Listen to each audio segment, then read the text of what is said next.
August 1883. Dutch colonials ignore the omens for months. But on August 26th, the Bering family gets a reality check. The sea is pushed to their doorstep by subterranean tremors. In the 300 years since Dutch traders took over the region, their power has been absolute.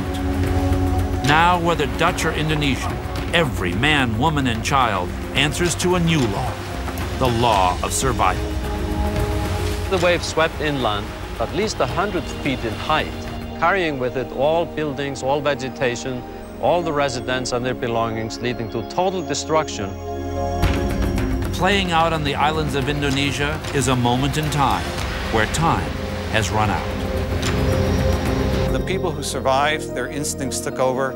They turned around the other way and they just ran. Offshore, aboard a Dutch gunboat, unspeakable terror grips the crew. The vessel is snapped from her mooring.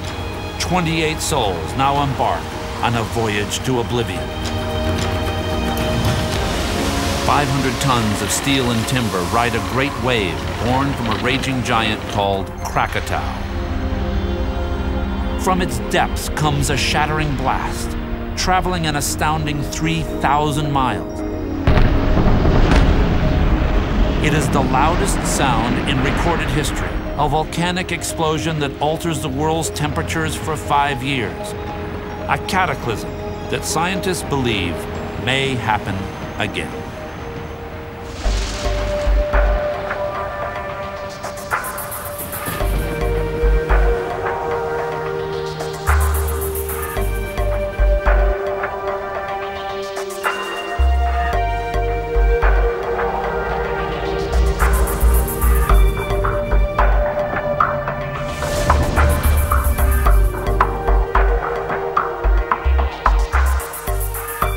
Today we call it Indonesia, but for centuries it was ruled by the Netherlands as the key supply center of the lucrative spice trade.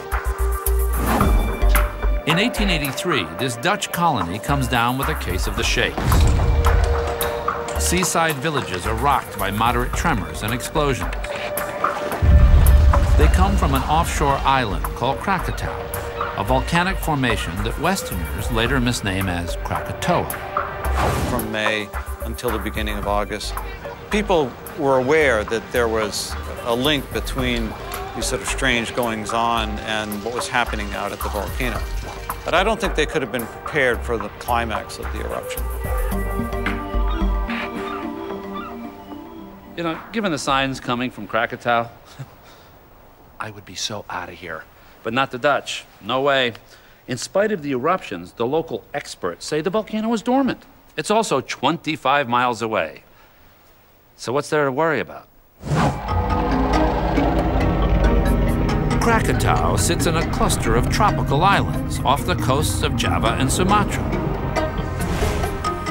No one bothers living out there, but it's a cool place to visit.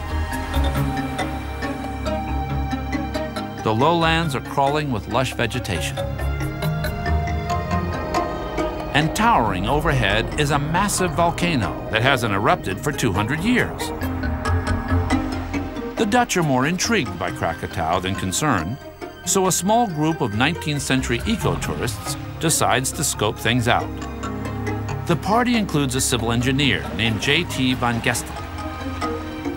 Along with a few daredevil passengers, he rows ashore to check out the action behind the volcano's smokescreen. According to van Gestel's report, it soon becomes obvious that Krakatau is a paradise lost.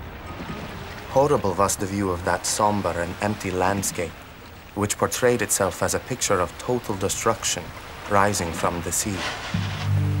I began walking inland. I sunk knee-deep in the loose pumice.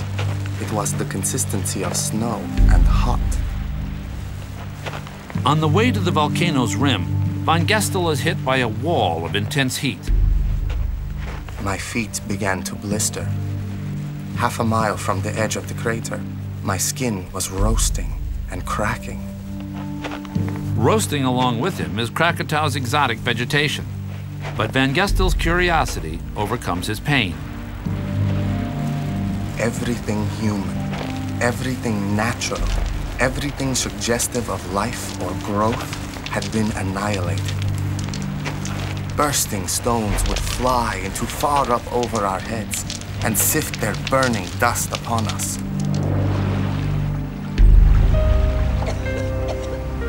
Awed by the devastation, the group retreats to their ship. Moments later, a passenger takes some extraordinary photographs.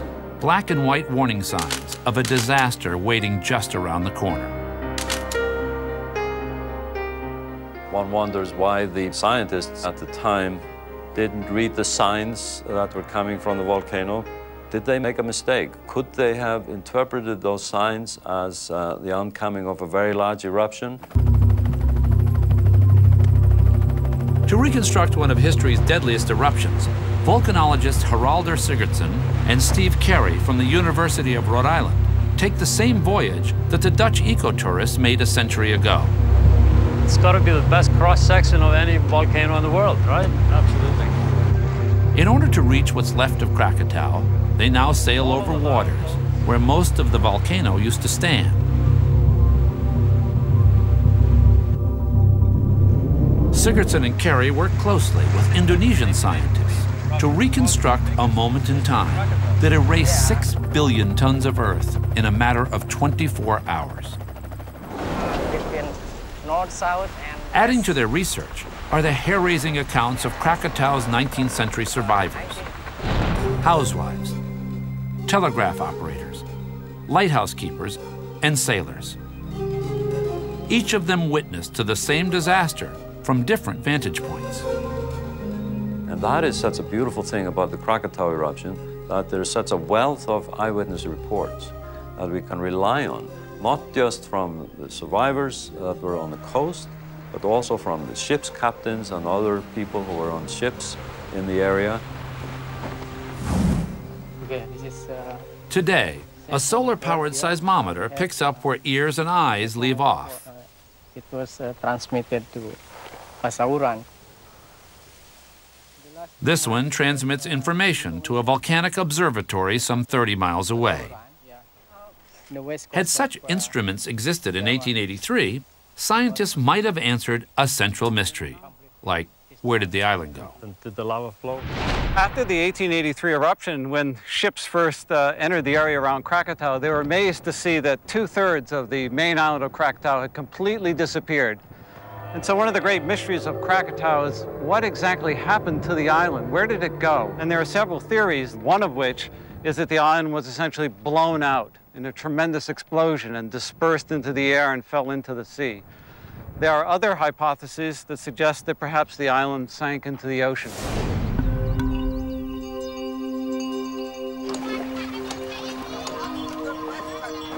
A more urgent concern of scientists is how and why Krakatau's victims perished. Tens of thousands died in 1883. A similar disaster today might kill millions. Over time, volcanoes have killed over 160,000 Indonesians, a death toll twice that of any other country on Earth. That's due to the fact that there are more volcanoes here than any other place in the world. This sobering equation haunts Sigurdsson and Carey. There's a continuous chain of volcanic activity that stretches all the way through Indonesia into Japan area and now all the way up to Alaska, through the western United States and all the way down into South America. And that is the Great Ring of Fire. And Indonesia is the crown of that Great Ring of Fire.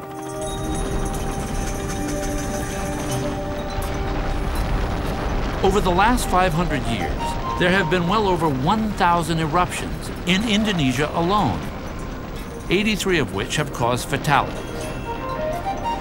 The island sits smack dab on the boundary of the Australian and Eurasian tectonic plates. These are continental-sized slabs of the Earth's crust. They move only 2 to 3 inches a year, one diving under the other. This tectonic shoving match literally raises hell. It produces processes in the interior of the Earth that lead to the formation of magma. or molten rock. And this molten rock rises up to the surface and generates the volcanoes that characterize the island chain. Volcanologists are certain that sooner or later, another disaster will follow in Krakatau's footsteps. But down on the street, most islanders cop the same attitude as the Dutch colonists did over 100 years ago.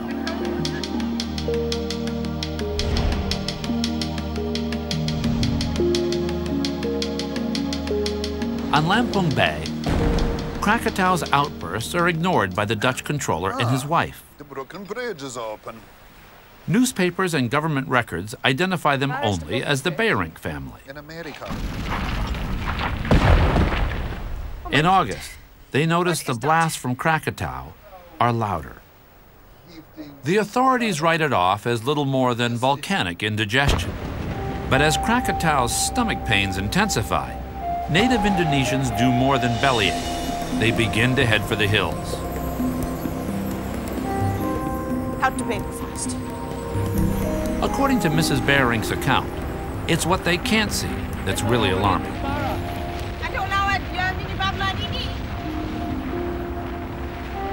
Krakatau is no longer visible, but surrounded by pitch-black clouds to which the sun looked blood red. We were much bothered by the sounds and tremors that Sunday morning. The tremors were best observed in the surfaces of the water barrels. We know that when magma moves up towards the surface, it breaks the rocks, and when the rocks break, that creates earthquakes. By 5 o'clock, the tremors intensify, along with explosions that thunder across the straits. The blasts occur when Krakatau blows a mass of magma into the air. The rate of discharge was about 40,000 cubic yards per second. That's about 2 times the flow of the Mississippi River.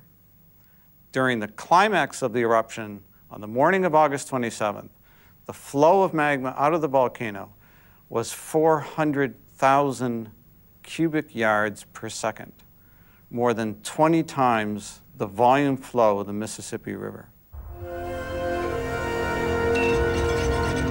The shock waves from the magma blasts shatter windows 75 miles away. And fanning out from Krakatau, a veil of volcanic ash blocks out the sun over a radius of 100 miles. You know, if you have darkness at night and you have a light, you can illuminate objects around you.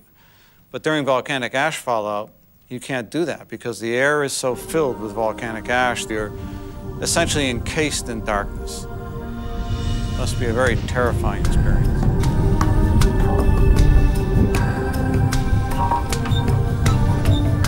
As day suddenly turns to night, the natives are definitely restless.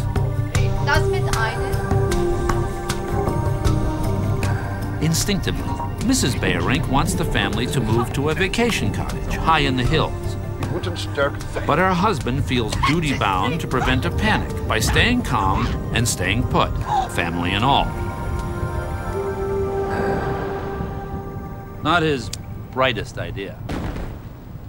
Although Krakatau is some 25 miles away, the Beyerincks sit in the crosshairs of a killer capable of delivering death, not only from the sky, but long distance, across the water.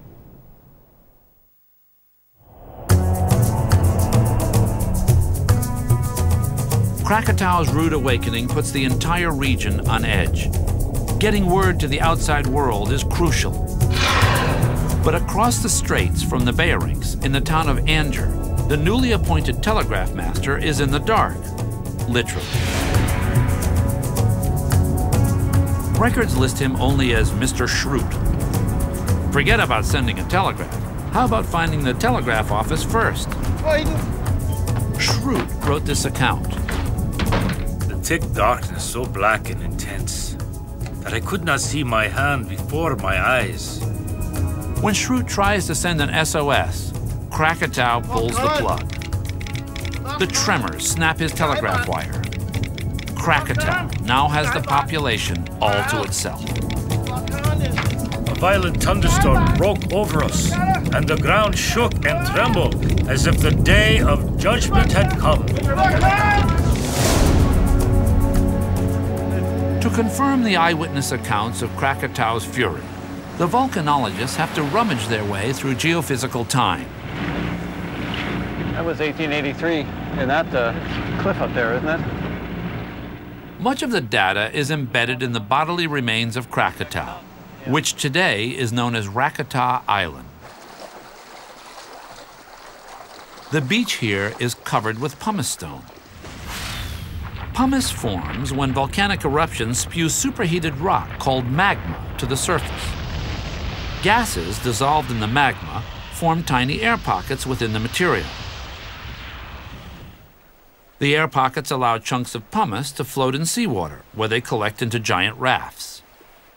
There were some interesting accounts of ships that encountered floating pumice rafts in the Indian Ocean, and the pumice rafts were so thick that sailors actually got off the ship and were able to walk on top of these pumice rafts. Here's another believe it or not. You may actually own a piece of Krakatau's pumice and not know it. Today, the stuff is collected from the beaches here and it's sold to blue jean manufacturers. Added to the factory wash cycle, the abrasive grains give your pants that lived-in look.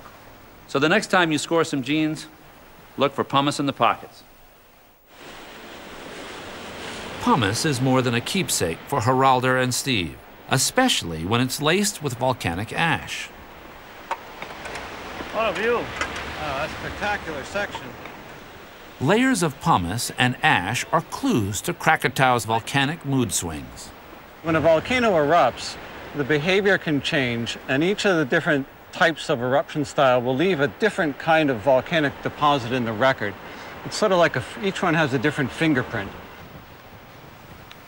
Carey and Sigurdsson's dragnet uncovers a volcanic rap sheet. We see a deposit here at the base that represents the eruption of 1680. And then on top of that, we have a soil layer, and we can see that it even contains land snails. And then right at this level here, we have the beginning of the 1883 eruption. So this is the opening phase of the eruption during May, June, July, and into early August. And then we have a pumice-rich layer that represents the first explosion on the 26th of August. That day, crewmen on the Governor Loudon sail into the twilight zone as falling ash triggers a light show. Their captain wrote this. The native crew engaged themselves busily in putting phosphorescent light out with their hands. They thought that the light was the work of evil spirits. Actually, it's the work of static electricity, which turns the air into a kind of glowing light. This harmless effect is called St. Elmo's fire. But fires of a deadly sort are also about to strike.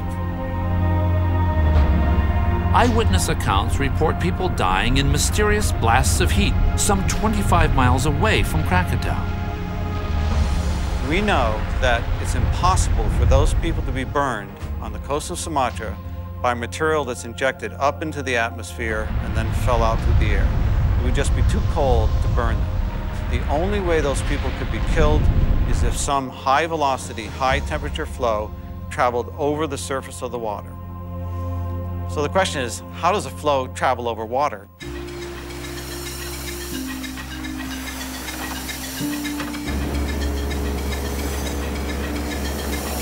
Here, on the nearby island of Sertong, Sigurdsson and Carey will sift through the ashes, looking for answers. What we're searching for is to try to find the link between the deposits on land and the observations of people being burned so far away from the volcano. We should be able to find evidence in this cliff sequence. Well, maybe we could do it from here, huh? Looks okay.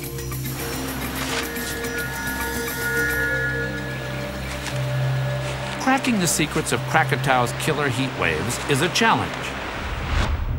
Surviving them in 1883 is something else, as the Bejerink soon discovered. August 27th. The sea is pushed to their doorstep when subterranean tremors create a small tidal wave. Krakatau's outburst can no longer be ignored. The wave reached the house, but not the backyard. It destroyed the office and surrounding outhouses. Their one chance for survival is the family's vacation cabin in the high jungle above. The people who survived, their instincts took over. They turned around the other way and they just ran. But running is no picnic in a deluge of volcanic ash.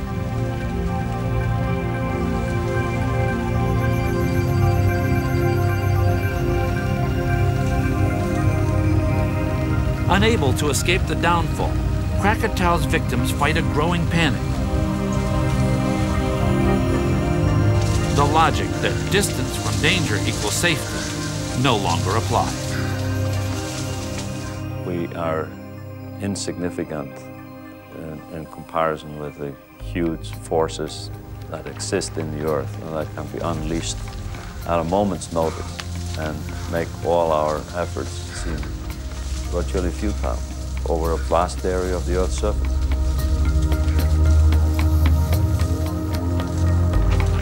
After trekking through a nightmare, the Beorinks reach their cabin. They're not alone. Thousands of terrified natives have come here as well, hoping to find safety on the high ground.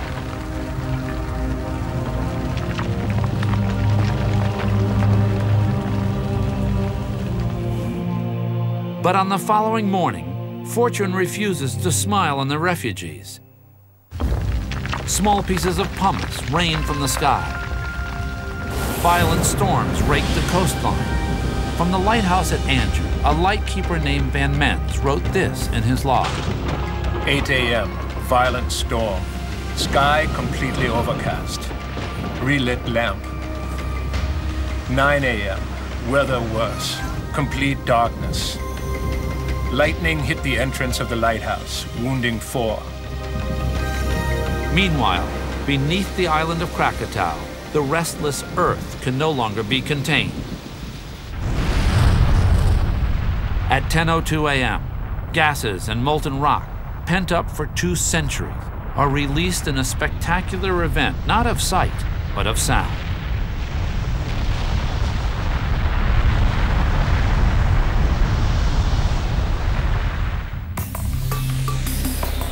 It is the loudest blast ever heard. Scientists estimate its force as 10,000 times the power of the atomic bomb that leveled Hiroshima. The explosion vibrates eardrums from the middle of Australia to the island of Rodriguez, a blast zone some 5,000 miles in diameter. If Krakatau were in Boston, the blast would have been heard in both San Francisco and London. But get this. There are 12 ships within miles of Krakatau when it blows, but none of the sailors hear the big boom. Hello, is there an explanation for this? There's an explanation. So much ash, pumice, and dust in the air that sound waves do not propagate at the same velocity and the same frequency. So the sounds become very muffled near the volcano. And whereas the sounds are reflected off the upper layers in the atmosphere and are very noticeable and extremely loud at a greater distance. Krakatau joins the ranks of history's most deadly volcanic events, both past and present. The event is more than 10 times the size of the Mount St. Helens eruption in 1980. We also compare it to the eruption of Vesuvius in 79 AD, which buried the cities of Pompeii and Herculaneum. Krakatau was about, or roughly 3 to 4 times as big as the Pompeii eruption. So powerful are Krakatau's blasts, a ship reports chunks of pumice falling from the sky 120 miles from the volcano. Meanwhile, the Beorinks are pinned down in a fragile cabin just 25 miles from Krakatau. For them, death seems inevitable.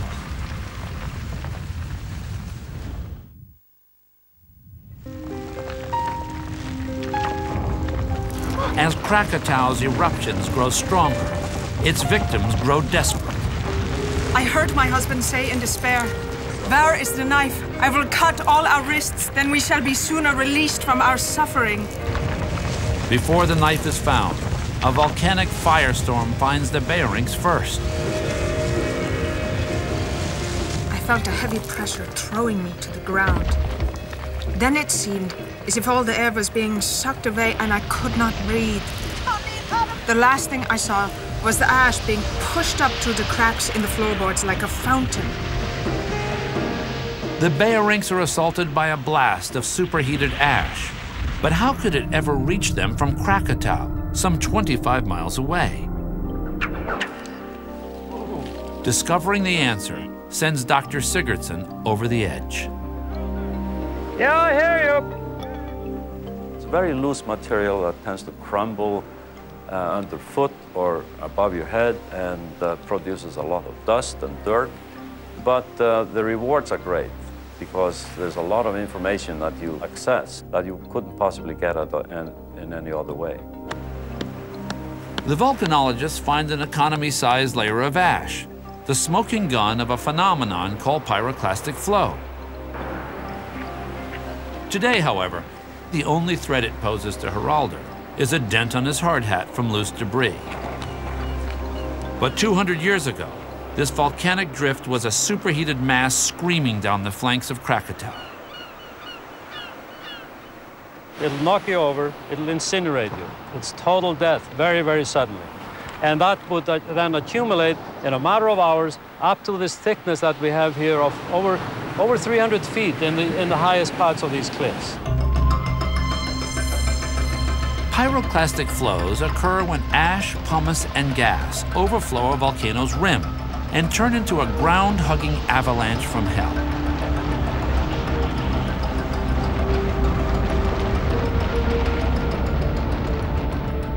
Pyroclastic flows can be considered the nuclear arsenal of explosive volcanism. The internal temperature of the flow is usually in excess of 1,000 degrees Fahrenheit. So these flows are going at more than 100 miles an hour. So you can imagine being hit by a hurricane and a furnace at the same time. The accounts of the experience of the Bering family are truly amazing. And there's a graphic description as to how the hot ash was shooting up between the floorboards and burning the people inside the hut. I noticed that the door was ajar, and I forced myself through the opening. The hot bite of the pumice pricked like needles. Of the 3,000 natives caught in the open, 1,000 die. The rest lie in shock from burns and blisters. So obviously that is high temperature ash that cannot have fallen from the sky. This had to be material that had traveled over the land surface or at a very high velocity and retained sufficient heat to burn people to death. Accounts of this firestorm begin to make sense when compared to modern eruptions. In 1980, a pyroclastic flow careened down the side of Mount St. Helens, claiming some 50 lives. Yet horrible as it was, the flow traveled only 4 miles from the crater. So let's get our heads around this. If pyroclastic flows only travel a few miles over land, how could one travel over 25 miles of water? I mean, give me a break. You put fire out with water. But that's why the discovery of the flow on Sertong Island is such a cliffhanger for Sigurdsson and Carey.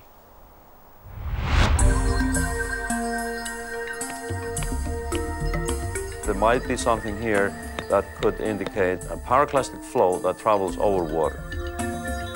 That's because the size of this one is so massive, it may have written its own set of road rules.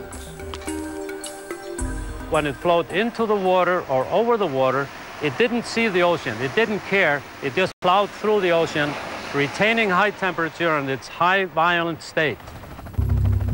The theory of ocean-borne flows is partly confirmed by the massive eruption on the island of Montserrat in 1997.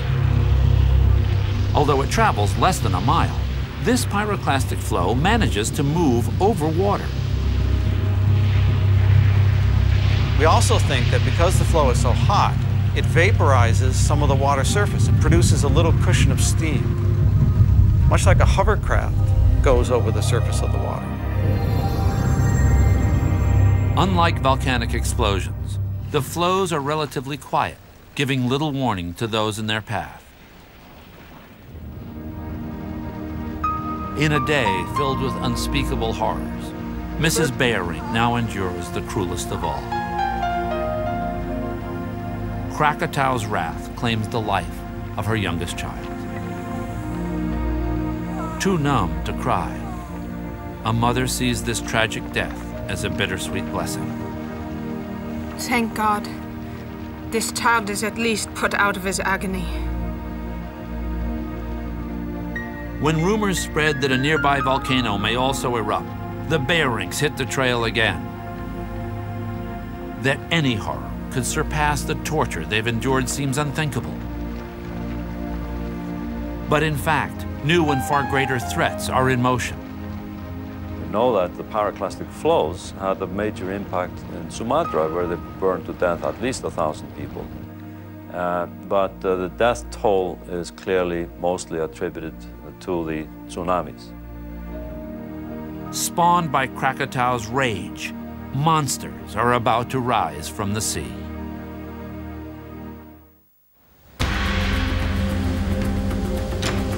Far beneath the Sunda Straits, a wall of death moves relentlessly toward Teluk Betong. Here, the Governor Loudon sits out a stormy sea. A crewman describes what happens next. The chief officer and myself observed a dark line out to sea which bore the resemblance to a tidal wave. When the wave came up to the ship first, she dropped and heaved up and down for some 5 minutes. Much closer to shore, a Dutch gunboat is chained fast to her buoy, a fatal mistake on a day of disaster. The tsunami snaps the gunboat from her mooring.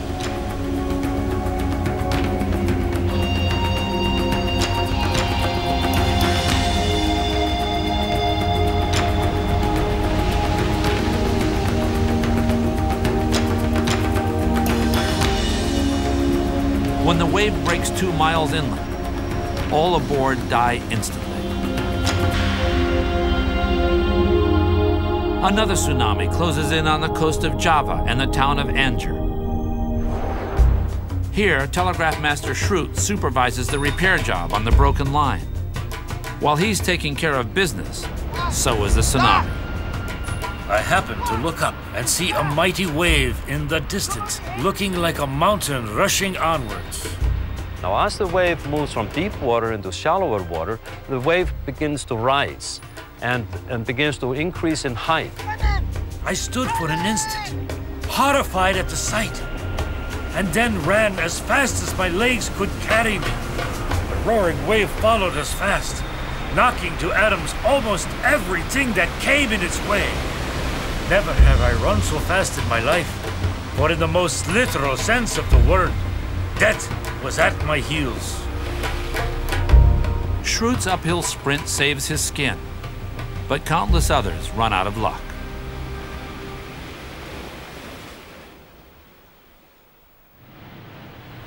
Five mammoth tsunamis pound Java and Sumatra. Immense walls of water sweep away entire towns and villages.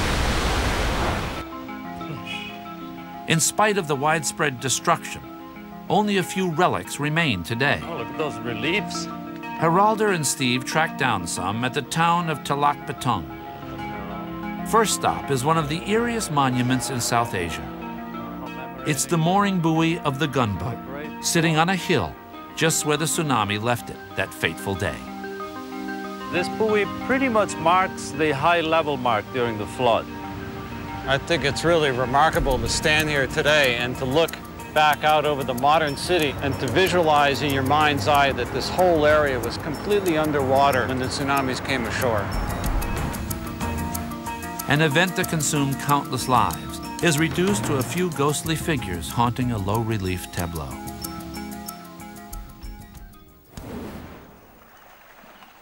From Teluk Betong, the team now moves to Anjer, a town reduced to rubble by yet another killer wave. As it swept inland, it broke up all buildings, uprooted all vegetation, and all the population and their belongings and swept them to destruction several miles inland. It was at least 100 feet in height, more than halfway up this lighthouse. Like a tombstone, this lighthouse marks the site of its fallen predecessor. The lighthouse was actually destroyed when a giant rock came and smashed into the base of it.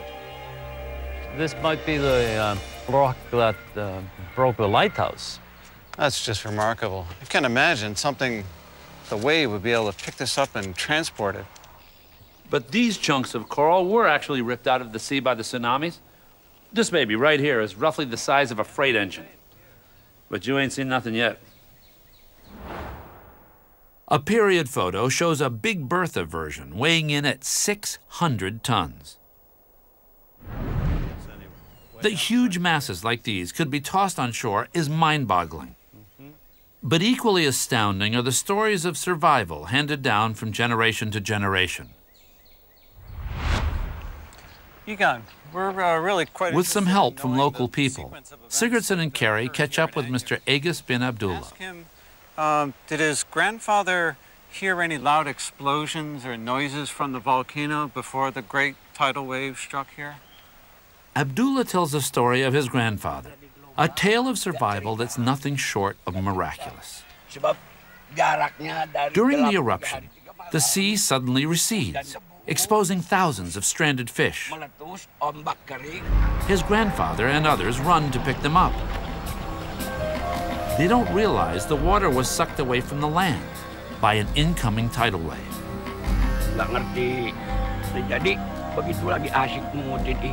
When the wave came in, my grandfather was swept 3 miles inland. He was impaled on a bamboo stake. That's what kept him from being washed out to sea when the wave retreated. Eyewitness accounts provide insights on human survival, but volcanic mysteries remain unanswered.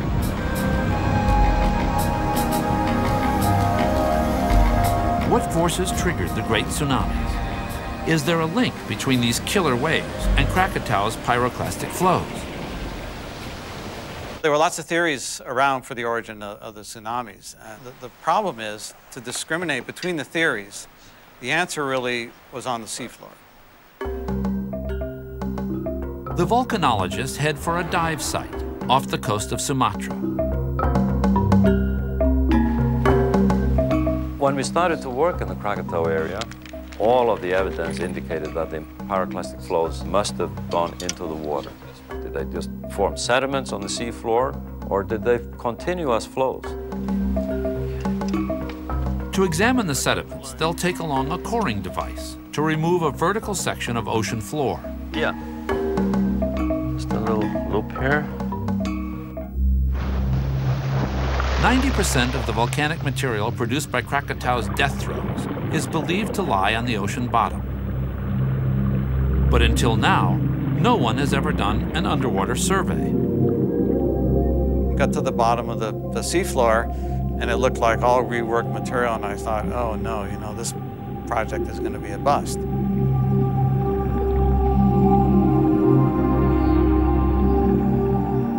And all of a sudden, we revealed this beautiful outcrop of a pyroclastic flow deposit that we've just been looking at on the island. And put our core in. The coring device is human-powered. Using it on the sea floor is a little like doing sit-ups in a waterbed, and a lot less fun. Held down by huge ankle weights, Sigurdsson and Carey will make 57 dives, roughly 4 per day, over the course of their research. But the results continue to impress them. The samples indicate that pyroclastic flows slammed into the ocean with overwhelming energy, enough to create the deadly tsunamis that kill tens of thousands. You can see by looking at it that it's just jam-packed full of small volcanic pummices, these little white grains. This is very characteristic of pyroclastic flow deposits. They carry both small and large pummices, plus a lot of this very light gray volcanic ash. And this is very important because This relates to the generation of the tsunamis. We now know that a tremendous volume of pyroclastic flow went into the ocean. There were several flows, not just one, and that will certainly help explain the fact that there were several tsunamis. And so what we think is that the flow entrance in the sea is generating these giant waves. And this is one of the major keys to solving that mystery. As the dives continue, the sequence of events that took place over 100 years ago comes into focus on both land and sea.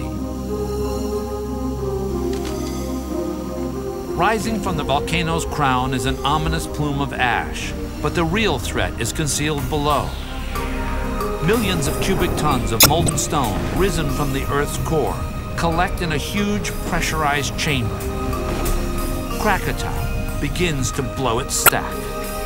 At the height of the magma discharge, the ultimate blast echoes across the region. Pyroclastic flows descend in all directions, some of them generating tsunamis. Other flows skim across the sea surface, all the way up to the southeast coast of Sumatra. Suddenly, fissures in the island open. The magma chamber drains, and with nothing left to support it, Krakatau is a volcanic house of cards. Krakatau Island, it didn't blow itself apart, but it actually collapsed as a result of withdrawing all this magma and sank into the sea. As Krakatau dies, thousands attempt to stay alive. After 48 hours of non-stop terror, the Beorinks are near death. Mrs. Beorink pleads for a miracle, and on the morning of August 28th, the family sees the light. No one spoke. We all held our breath. For after such long darkness, we yearned for God's heavenly sun. The circle of light gradually became blood red. The strong wind tore apart the mass of ash, and we saw the wonderful, glittering sunlight. 4 days later, the Beorinks are rescued by a passing ship. But aside from their lives, little else is salvaged from a world reduced to rubble.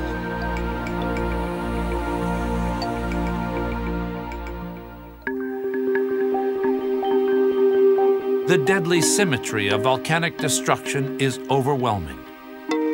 Across the East Indies, 165 communities erased from the map. The words of survivors add flesh to the haunting images of towns reduced to skeletons. Every vestige of it was level with the ground. Not a house, not a tree, nothing was there left. No corpse can be recognized, so that all stories about the recognition of corpses must not be believed. For 2 days after passing Onyea, we passed through masses of dead bodies. Hundreds and hundreds striking the ship on both sides. The official death toll is 36,417. But so many victims are lost to the sea, the real body count is closer to 40,000. They can never come back. But incredibly, Krakatau will rise again.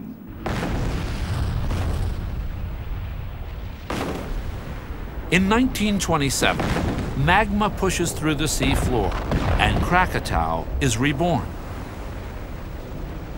Locals call the island Anak Krakatau, or Child of Krakatau, a deceptive name. Today, Anak rises 1,000 feet above the ocean's surface. More a temperamental teenager than a child, it's 1 mile in diameter and still growing.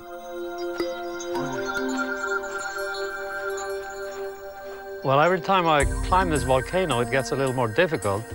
Not because I'm getting older, but because it's getting higher. About 12 feet every year.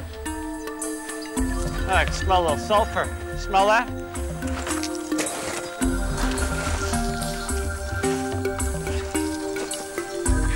This ground's getting pretty hot. Rising along with Anak's elevation is its temperature. Closer to the rim, it gets hotter and hotter. kind of difficult to stand right on the crater edge because the ground is so hot. So you have to keep moving around to find a patch that's cool enough for your boots. Often you can't put down your backpack because it may catch fire. It is. Chilling out is not an option for this problem child. The island is rocked by 20 earthquakes per month. A few days before this climb, 11 events occurred within a span of 24 hours. A lot of gas. The quakes are signs that magma might be rising to the surface.